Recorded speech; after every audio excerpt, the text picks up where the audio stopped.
lobby, la joie de l'Éternel sera votre force. Et psaume 37 lobby, fais de l'Éternel tes délices et accomplira le désir de ton cœur. Alors, ce qui touche le cœur de Dieu, c'est la transformation de l'être humain, la restitution de l'être humain, na image na ressemblance ensemble. Donc, mon évangélisation est source et la force pour un mondini. Tant on zamba commune, c'est la joie de l'Éternel sera notre force. Tant on zamba commune, c'est ngopo yo, au même ce pas une amutu, zamba kokomi sa yo fort spirituellement, a commission fort physiquement, a commission fort matériellement. C'est pourquoi vous voyez beaucoup de serviteurs de Dieu qui s'engagent réellement dans Moussala Nzambe, bazakalba problème de santé ningite. Ata e comme la kabango, mais Nzambe a intervenaka parce que zali bateau bazoko même lumière na mukini. Où s'est fait l'évangélisation? Bon, maman tant tolobi ou évangéliser. Nako résumer en bongo. Na kozwa Matthieu chapitre 28. Be eze occasion pour na bandeko bazoko landa biso.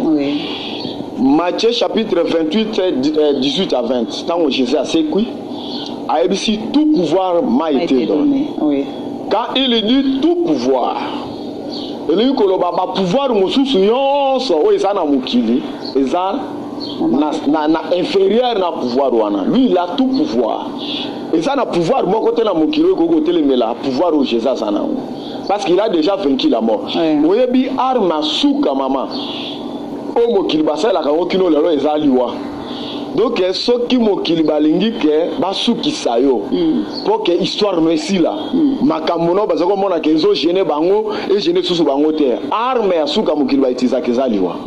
Et le diable a utilisé cette arme là contre le Seigneur. Mais Seigneur a longi arme wana.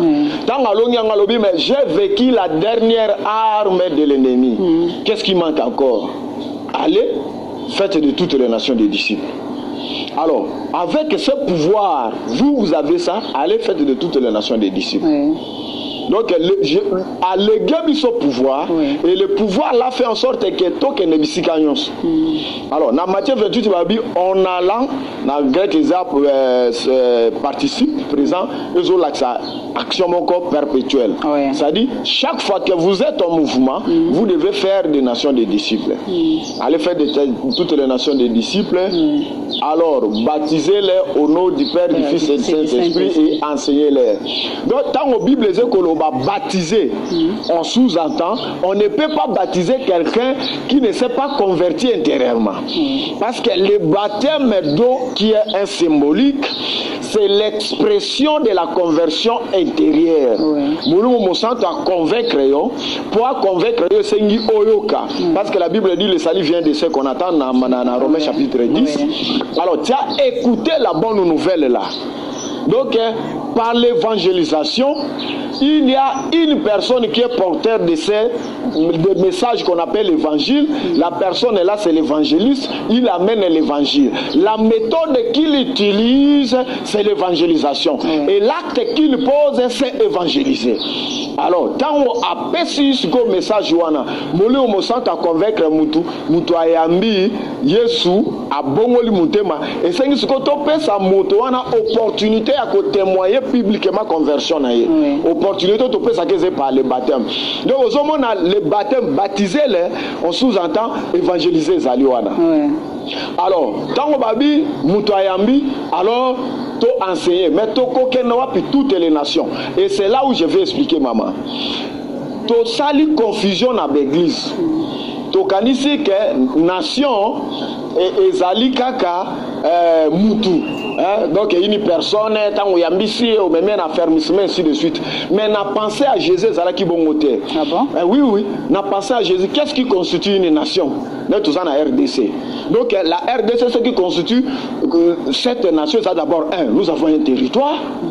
2, nous avons une population. 3, nous avons la constitution de la République. 4, nous avons les institutions. Alors, quand Jésus a Zokoloba, allez faire de toutes les nations des disciples, tout ce qui est en cadre de la RDC, nous avons des individus. Et 5 individus à l'évangéliser. Partout où ils sont. De 2, nous avons des familles. Si vous voulez avoir une nation plus forte, il faut aussi des familles plus fortes. Nous devons évangéliser les familles. que papa na maman ba yamba Yesu pe bana na bango ba yamba Yesu. Pour nous on dit sur un verset biblique que va aller faire de toutes les nations mes disciples. Oui. Alors on se connaît autant parce que comment on peut faire quelqu'un disciple so ka yamino Yesu te. Faire de quelqu'un un disciple, ça commence par l'évangélisation. C'est-à-dire, le processus d'amener quelqu'un à la stature parfaite de Jésus-Christ commence par l'évangélisation. Alors, tant qu'on fait ce qu'on aux familles, disciples, ici, les mamans. Mais ce qui on a fait, tout ce qui sa RDC comme une nation, tout ça n'a pas homme d'affaires, économie, Namboka. Donc, tout ce qui contribue à la création des ressources Namboka, et c'est qui évangélisé en haut. Et si kabato basala kaba commerce, et si kabato bote kana bazando, ainsi de suite. Troisième et quatrième lieu, c'est qui ne ko évangéliser, et c'est qui évangéliser gouvernement. Oyebi mama, c'est le gouvernement de la République qui prend de grandes décisions, ils ont fait fonctionner Mboka. Alors, que pensez-vous si nous avons des ministres, nous avons des présidents, nous avons des magistrats, nous avons qui incarnent les principes du royaume et des cieux dans leur travail quotidien? Bato bazo ko incarner justice nazo ka ba considérer so mboka bazo bunda qu'il faut justice et la bonne gouvernance ainsi de suite de justice distributive. Mais c'est le Dieu maman, c'est le Dieu qui est capable de transformer le cœur de l'homme, parce que Jérémie Lobi Moutoisa est incapable de commettre le cœur. Nous devons amener l'évangile là-bas. Quand on a des dirigeants qui craignent le Seigneur, nous sommes commis se retrouver parce que ba comprendre justice distributive. Nous sommes bien mis comme ba président, nous sommes ma ministre, ma politicien, vocation. Nous devons leur amener Jésus-Christ. Et si quand on a une grande décision, et c'est nous évangéliser. Toti qui wana to ko éducation. Au moment il est tous crier. Maman na ngina ibselo komoko, les éducateurs, les professeurs, les enseignants sont les garants de la connaissance. Et quand on dit c'est ça qu'on sait, ce n'est que ruine de l'âme. La Bible, toujours la différence entre sagesse et intelligence. La Bible même déclare Dieu a créé les ciels et la terre par l'intelligence et la sagesse. C'est l'intelligence qui crée. Ce n'est pas la sagesse qui crée. Alors quand l'intelligence crée, sagesse c'est comme un garde-fou pour nous protéger la création. Alors, quand on est dans l'école, maman, on décrit aujourd'hui, corruption.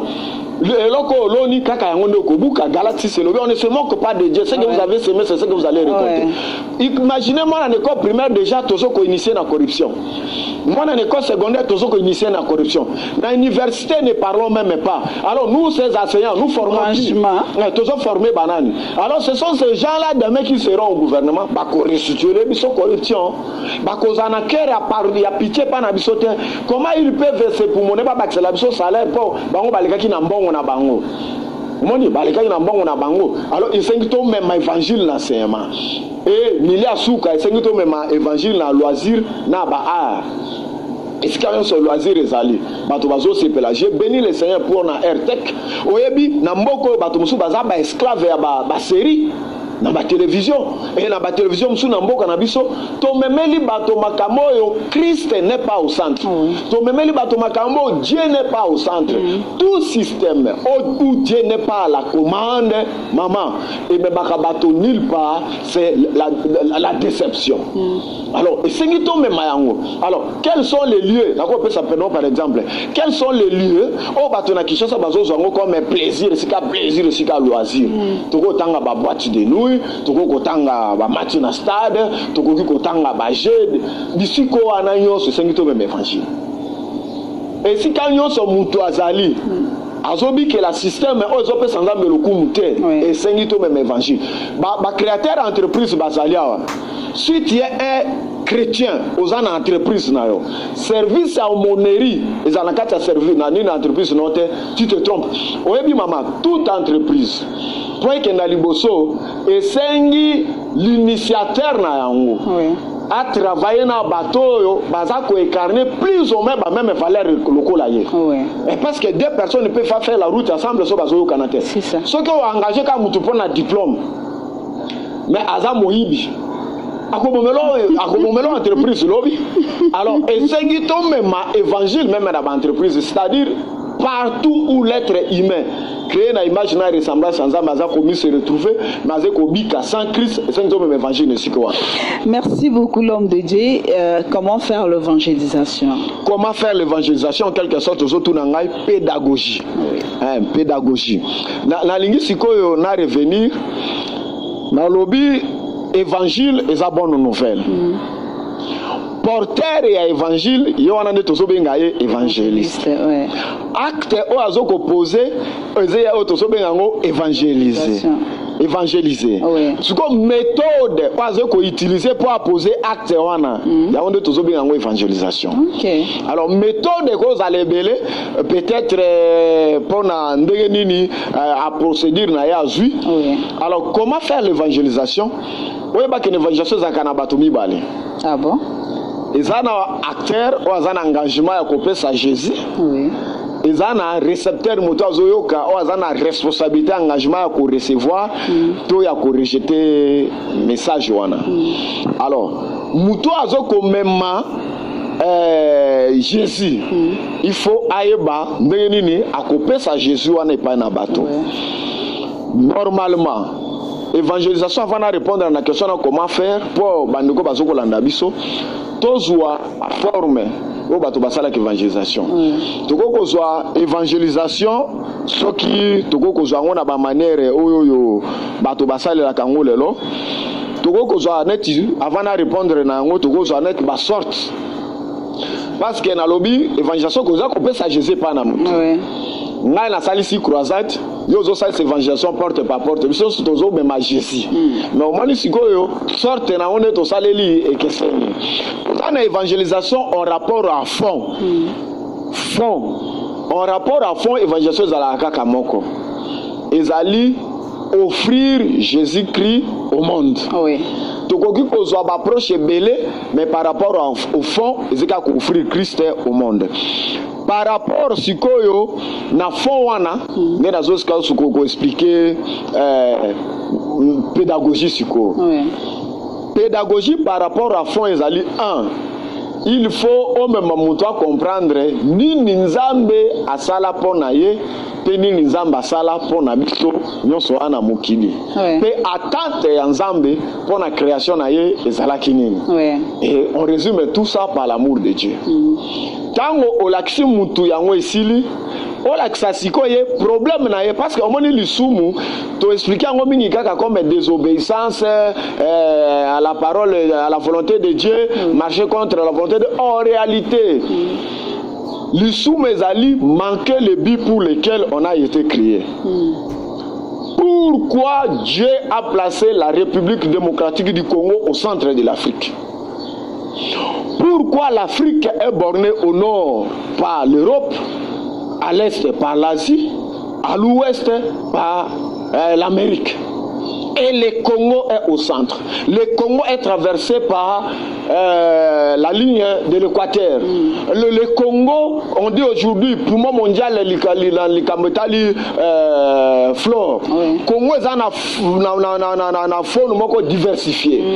Et Dieu a accepté que nous, les Noirs, nous soyons les habitants, parce que acte des apôtres, c'est-à-dire,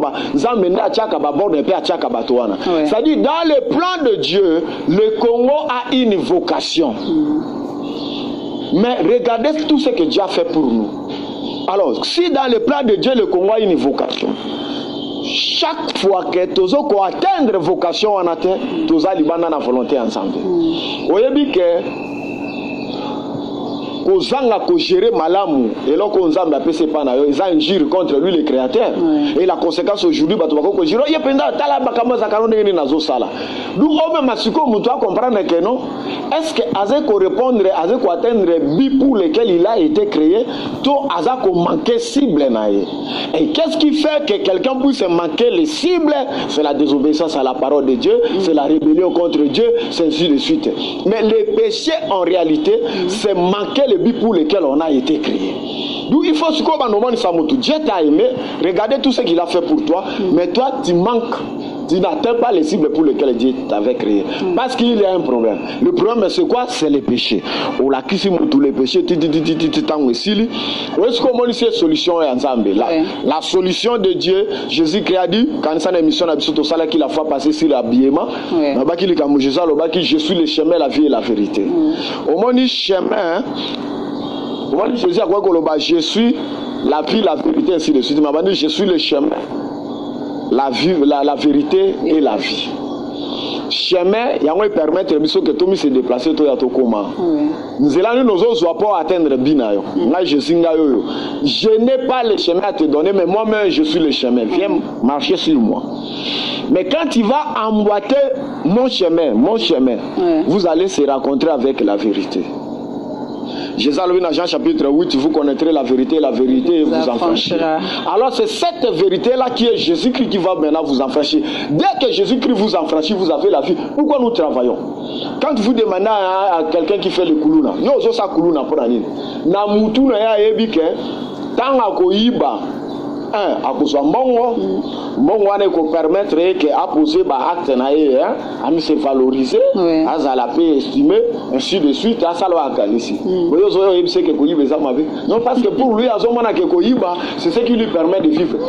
Tout ce qui motive les gens de poser les actes qu'ils sont en train de poser, c'est pour vivre. Mais la meilleure façon, c'est la voie, c'est Jésus-Christ. Alors, au moins, étape, on a la narration. Mais étape à souka c'est impératif. On tient moto devant un choix, apona soit la vie, soit la mort. Apona koyamba Yesu, to apoya koyamba Yesu. Donc au moins par le fond, approche, méthodologie, pédagogie, évangélisation peut ezali kaka moko. Donc élément na ngomba ni pendant par bande qu'on a besoin campus pour Christ basai la kamba bazolo bana 4 lois spirituelles. Eza même approche wanande eza na discours à Pierre.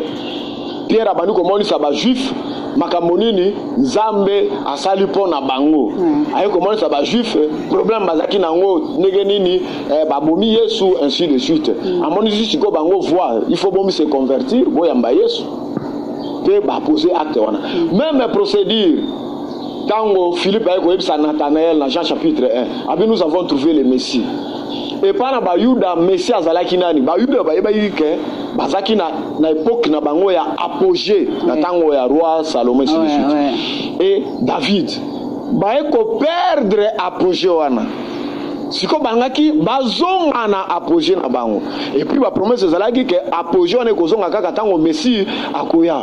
Alors quand Philippe dit à Nathanaël j'ai trouvé le Messie, ça dit j'ai trouvé la personne qui m'a rétabli dans mon apogée là de notre sainte David. Donc on demande wa campus pour Christ bazonga ba résumé nango na 4 lois spirituelles. Et ça na un savant chrétien pe azonga à résumé nango na plan de Sali et ça Denis Gimon. Donc méthode pédagogie évangélisation, il faut 4 éléments wana ezalna 4. Alors sikoyo après à part fond wana forme c'est pas mutu na mutu akumi pese là tuko zala na forme na église prenons par exemple évangélisation programmée, évangélisation spontanée. Évangélisation spontanée, tu offres, tu es en train d'offrir Jésus-Christ aux gens non parce que tu es motivé par le programme de l'église, mais parce que... Là, c'est l'évangélisation spontanée. Spontanée, oui.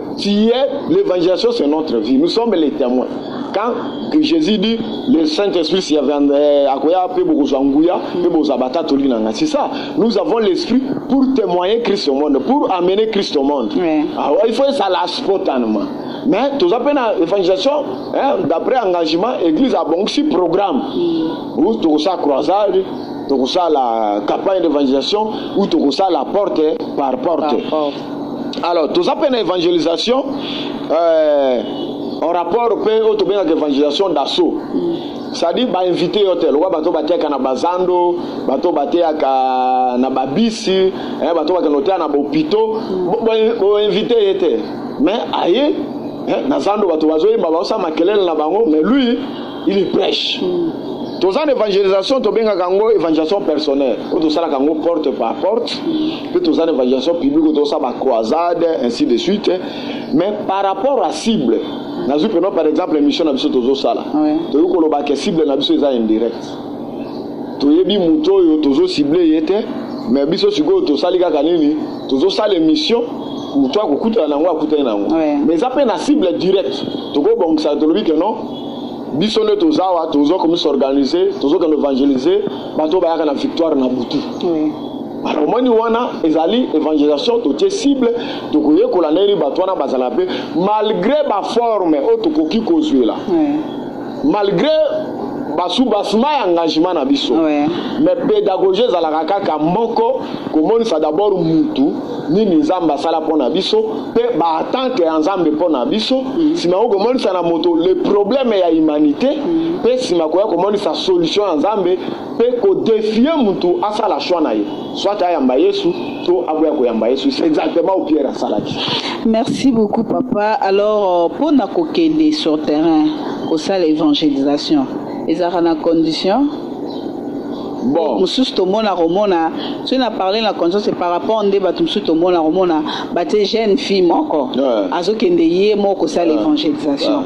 Est-ce que l'invité ceux qui ils ont la penza moi bien, butindi mutu moko, moko. Pour monsieur na mona batinda ra 2 n'invité. Oui maman, question na eux est pertinente. Oyebi erreur na biso na église zakani to kofondaka par nzambe na par na biso bato. Moi même Jésus a lobi na Jean 14 na Jean chapitre 14 même na 16 azol batambolo mon santo akoya ako rappeler bino makambo nyonso na te yaki. Par na biso ezali par na nzambe ezali. Et na par na biso to kofunda makambo nyonso kaka na bolo mon santo te. Jésus qui est Dieu. Bible est ici clairement que atinaki ba ekoli mi balé. Quand atinaki ba on évangélisation, atinaki bango mi balé. Eza malamu te kotina moto évangélisation yemoko. Ce qui toko adopter méthode dans notre Seigneur Sauveur Jésus-Christ, toko kena évangélisation mi balé.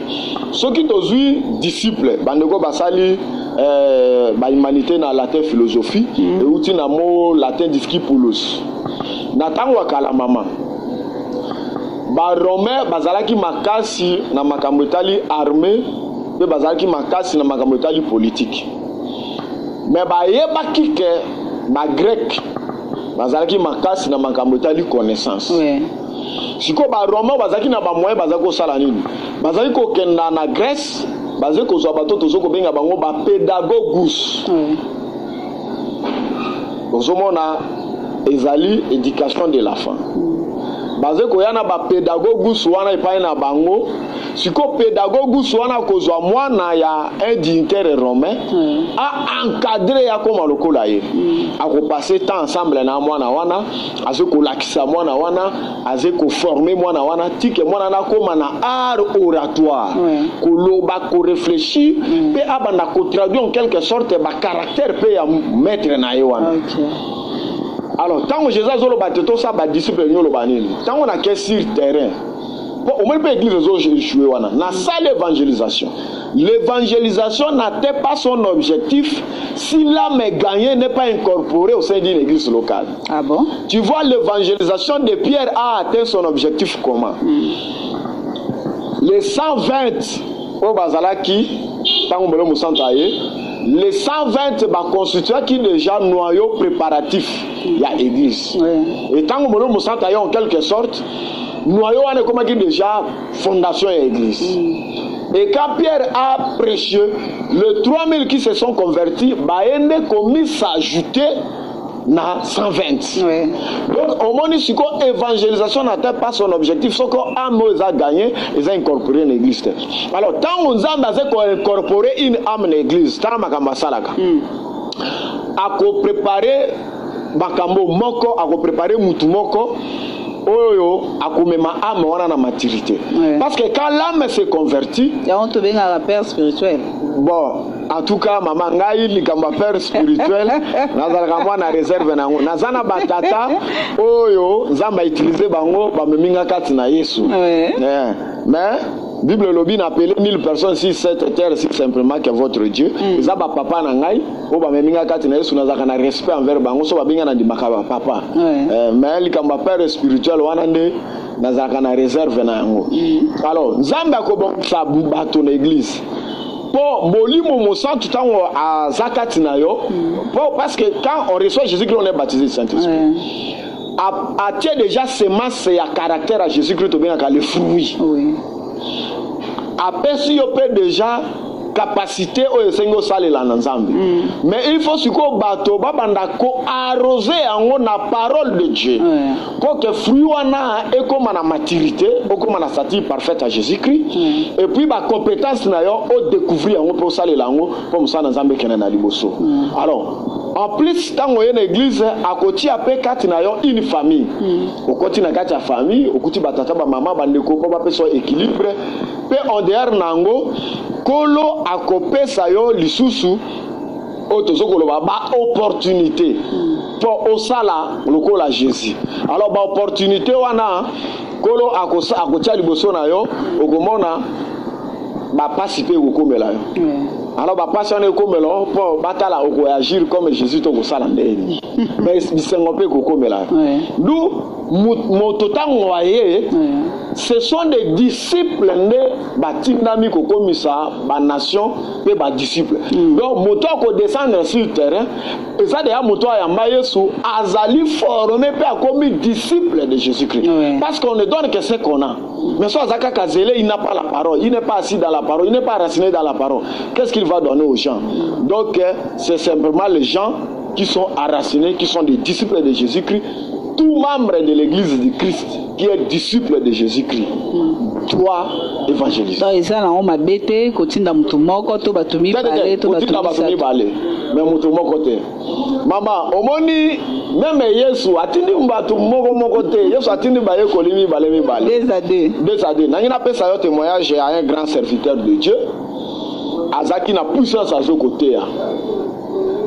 Bongo azana bureau na ye. Amoni maman moko na église ayo na papa passer na zana problème et sengi tout sur la passer à maïkir damet. Ouais. Alors passer à bi bon ayi papa ko pousse à porte à bureau bon pas pousse la maçon passer à bi on ça pas de problème passer à pousser porte à bureau. Alors papa passer à zipis comme mutu na ye ndeto soto prier to kanga miso papa passer à kangi miso zo senga siko auction pour cela na mondimi aye liboso na ye. Zokande mondimi wana bi lelo photo ko isa passer wana. Quand on parle passer à Zoloba, Amen, Azulu se retrouver le bosone, Aza en face na ye na mutoyo, Azali nege ba botaka. Et mutoyo na zoe bisaya bi papa pasteur ngana se pelakono mingi ngo zakana cher kuna na lula kayo, en tout cas lelo, il faut satisfaire besoin na nga, tina que un choix, soit to satisfaire besoin na nga, soit to boya na ganga siko bato baya ba mona ke yo o déshabiller nga. Vraiment. Le pasteur était devant un dilemme. Abo ya ba suspendre surtout pas na biso ba mission na zonga na mboka. Comme tu as ça raison, Andi ma poétique à la secret mais auction longue pour abattre la kwanga. Tu vois, et la fille a reçu son coup, la maman a reçu son coup parce que le pasteur était seul. Et la Bible a dit, mi balé et l'équipe qu'on a malade. Effectivement. Donc il faut continuer à battre une balai d'évangélisation. Merci beaucoup papa. Tout ça toujours Koko Banayo. L'homme de Dieu qui peut. On a déjà tout de suite autour de Kiango. C'est qui un évangéliste? Un évangéliste, maman, c'est quelqu'un qui amène l'évangile, ce qu'on a expliqué. Un évangéliste, c'est d'abord, en quelque sorte, quelqu'un en qui c'est un dépôt où Dieu a déposé la bonne nouvelle. Oui. Et la bonne nouvelle qui est déposée, c'est ce que nous appelons évangile. Quand tu vas comprendre, on appelle ça quand on a vu la chose, on a un dépôt à mapa. Mon ami Toukiyaka est déposé. Ma maman Baye, l'évangéliste, c'est le dépôt de l'évangile qui a la mission de distribuer cet évangile-là, cette bonne nouvelle-là aux nations. Aux nations. Et puis, on a profité dans mon sikoyo pour nous montrer ça critère. Il est comme dépositaire de Seigneur Zalandé. Portrait naïe. Portrait naïe.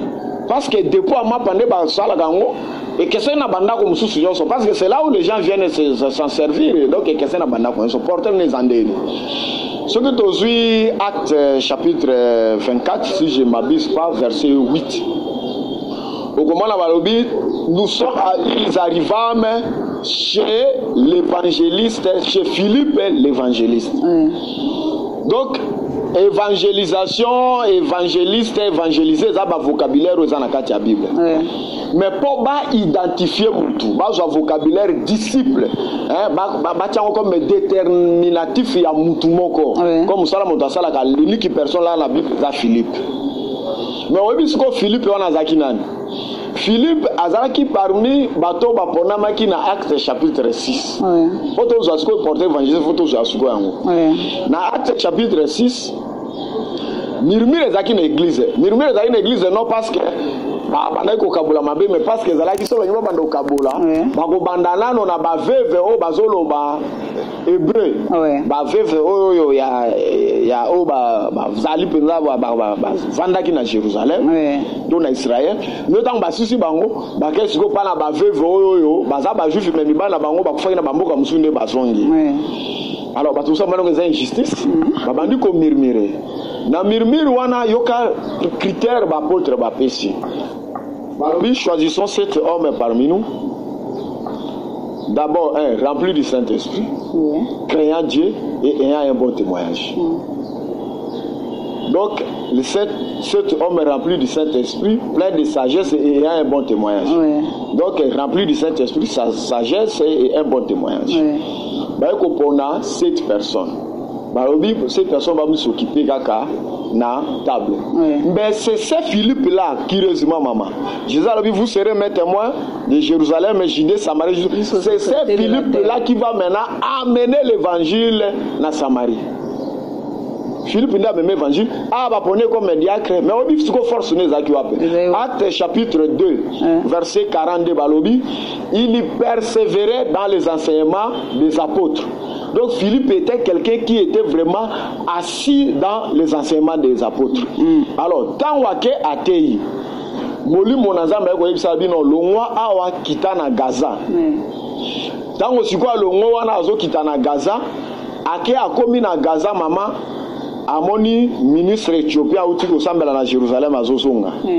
Omoni à part un homme rempli de l'esprit, sage et ayant un bon témoignage, critère de goûter par Philippe Ezali, quelqu'un qui écoute la voix du Saint-Esprit. Les qui sont en persécution, ils sont en Samarie, non, mais ils ont traversé Jérusalem, mais ce n'est pas bon, Gaza. À part l'écoute de l'Esprit de Dieu, Philippe Ezali, quelqu'un qui crée un contact facile. Le ministre éthiopien Zoleka, il y a été. Mais l'esprit dit monter dans Charouana. Direct à Yébé Amati dans Charouana. Ayoki enik éthiopien wana azotanga morceau Isaïe. C'est Philippe qui a posé la question. C'est-à-dire, on a un critère sur quelqu'un qui crée le contact facilement.